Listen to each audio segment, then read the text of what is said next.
একটা বড় জয় পুরো হিসাব বদলে দিতে পারে। বাংলাদেশ নারী দল কি সেমিফাইনালের দৌড় থেকে ছিটকে গেল? ভারতের বিপক্ষে গুরুত্বপূর্ণ ম্যাচ হার আর এখন শুরু হয়েছে নতুন হিসাব।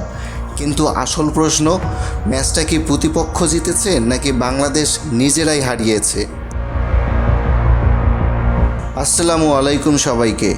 আজ আমরা দেখব বাংলাদেশের ম্যাচে কোথায় ভুল হলো, কী কারণে ম্যাচ হাতছাড়া হলো, আর এখনও সেমিফাইনালের সুযোগ থাকলে কি করতে হবে।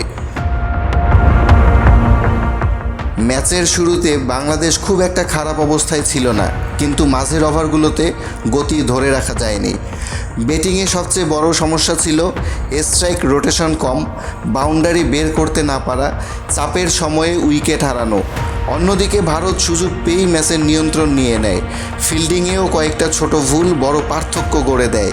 যে ম্যাচগুলো নকআউটের মতো গুরুত্বপূর্ণ, সেখানে এমন ভুলের দাম অনেক বেশি। বাংলাদেশের সবচেয়ে বড় সমস্যা ছিল পরিকল্পনা বাস্তবায়ন। প্রথমত, পাওয়ার প্লেতে প্রত্যাশা মতো রান হয়নি। দ্বিতীয়ত, মিডল ওভারে রান তোলার গতি কমে যায়। তৃতীয়ত, প্রেসারের মুহূর্তে ম্যাচে ফেরার সুযোগ কাজে লাগানো যায়নি। এই পর্যায়ে শুধু ভালো ক্রিকেট খেললেই হয় না, সিদ্ধান্ত দ্রুত নিতে হয়।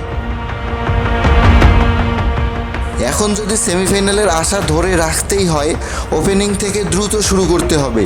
মিডল ওভারের রান রেট ধরে রাখতে হবে। ফিল্ডিংয়ে ভুল কমানো উচিত সবার। চাপের মুহূর্তে সাহসী সিদ্ধান্ত নিতে হবে। একটা বড় জয় পুরো হিসাব বদলে দিতে পারে। তোমার কি মনে হয় বাংলাদেশ এখনও সেমিফাইনালে যেতে পারবে? কমেন্টে লিখে জানাও। ভিডিওটি ভালো লাগলে লাইক, শেয়ার আর সাবস্ক্রাইব করতে ভুলবে না।